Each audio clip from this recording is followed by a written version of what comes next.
Greetings! I am Herbert Erpaderp, and today I'm going to build this Zvezda Opel Blitz, which, as the box tells us, is a German truck. This is a 15mm or 1/100th scale plastic snap-together kit, so it should be pretty simple to build. The back of the box has some painted examples of this model, which is both nice and kind of unusual. These kits normally have pictures of the models in their plain unpainted plastic form.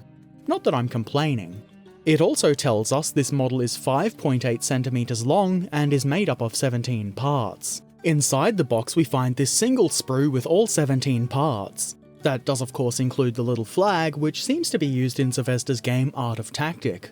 I'm not sure how it's used, but I do keep these aside for use later in some other fashion.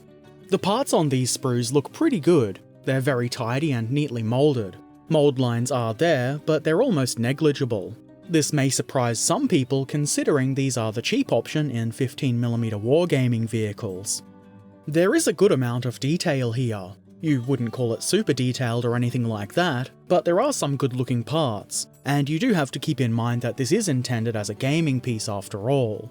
We also get this slip of paper which tells us about the game Art of Tactic, and on the other side has the instructions in the form of a couple of exploded diagrams. Simple but effective enough. Let's begin.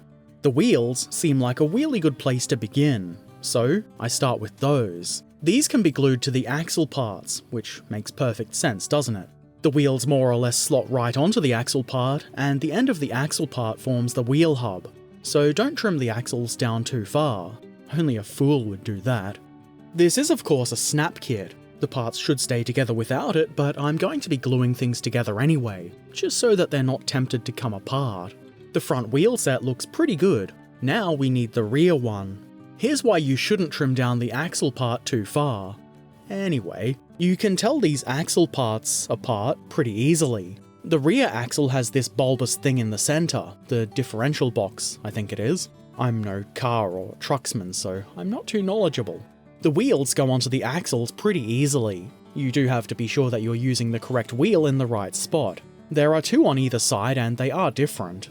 This isn't really much of a challenge, especially if you're looking at the instructions. I then take the frame and attach the wheels. This seemed like the appropriate thing to do. There are guide pins on the top of the wheel assemblies, which slot into the holes in the bottom of the frame. This is pretty easy, though it did take a little bit of pressure. Once it's in, I add glue. The glue I'm using is Tamiya extra thin, so it should seep into the joints and lock it all together while not making too much of a mess. This might not work so well with thicker glues. I install the rear set of wheels in exactly the same way. It didn't really seem like there was a specific way around this part should go. The details of the drivetrain are clearly minimal, which is fine, and I don't really want to put in 15mm drive shafts and such. That sounds incredibly fiddly, though you could do it if you really wanted to using some brass rod. There are mud guards at the front. We can't leave the rear wheels out, they might get upset. So, the next part I added is the rear mudguards. These do go on in a specific way. It might be hard to see, but the arch shape sort of flares out towards the rear. So, that's how it should be installed. The guide pins make this very easy to do, unsurprisingly. Now for the cab. Here we see the framey part, which includes the cab rear. As you might guess, the frame is what all of the parts of the cab will link onto. This isn't hard to do, though it did take a fair bit of pressure to get the parts all the way into place. I would consider that a good thing in the case of a snap kit like this. The fit is quite good. Even without glue, the gaps are more or less non-existent. I add glue anyway because you never know if handling the model might loosen the parts or something like that. I then add the cab roof and bonnet or hood or whatever the Germans call it part. I glue this before putting it into place, just to ensure I get it along all the points of contact that I want it on. Seemed easier than trying to get the brush up inside the cab. Would you believe that the next thing I did was to glue the cab to the frame? Yes? Is it because you can see what I'm doing? I guess I'm not very good at surprises, am I? Anyway, the cab goes into place very easily. Unsurprisingly, a little bit of pressure is required, but this isn't too hard to do at all. The cab is in place, but it doesn't really look like it would be much good at hauling either passengers or cargo. I fixed that by adding the box bit to the rear frame. And of course the guide pins make this very easy. I apply some glue, then some pressure, and now we can haul stuff just like that. But what about inclement weather? That's what this canvas top is for. This part is not required, but I thought it would add some interest when it came time to paint this truck. The top and sides of this part look okay, but there's no real detail on either end. A very minor gripe at this scale, really.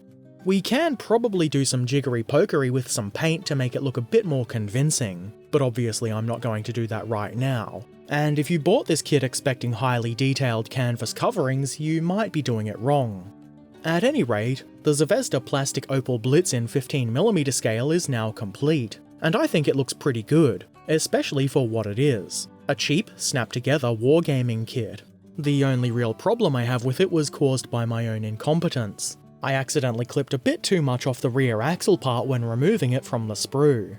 That is certainly not the end of the world though. It could be fixed either by covering it in mud or by slotting in some styrene rod, though to be fair it could just be left. Not many people are going to notice or care. And I probably wouldn't bother playing games with anybody who made a big deal about something small like that. I think this is a good little truck. I don't have a model from any other manufacturers with which to compare this, but I suspect it might stand up fairly well to, say, the Plastic Soldier Company version.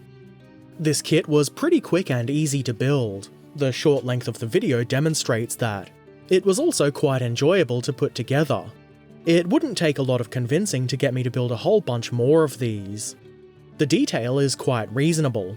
Like I said earlier, it's not going to win any awards for detail or anything like that, but it doesn't need to. It does what it says on the tin, or cardboard box as it were. It looks like an Opel Blitz. It's easily identifiable as such on the table, and it doesn't cost very much. That probably ticks a lot of boxes for some people, myself included. Anyway, what do you think? Have you built this model before? Do you prefer another manufacturer's offerings? Let me know in the comments section below. Also, don't forget to subscribe, follow, ring the bell, and all the other things you do on YouTube and social media. Links to all of the things, including Patreon and my Twitch channel, are in the description below. You can also find the join button down there somewhere. And, as always, I shall return soon. So until then, be excellent to each other, and thanks for watching. Farewell.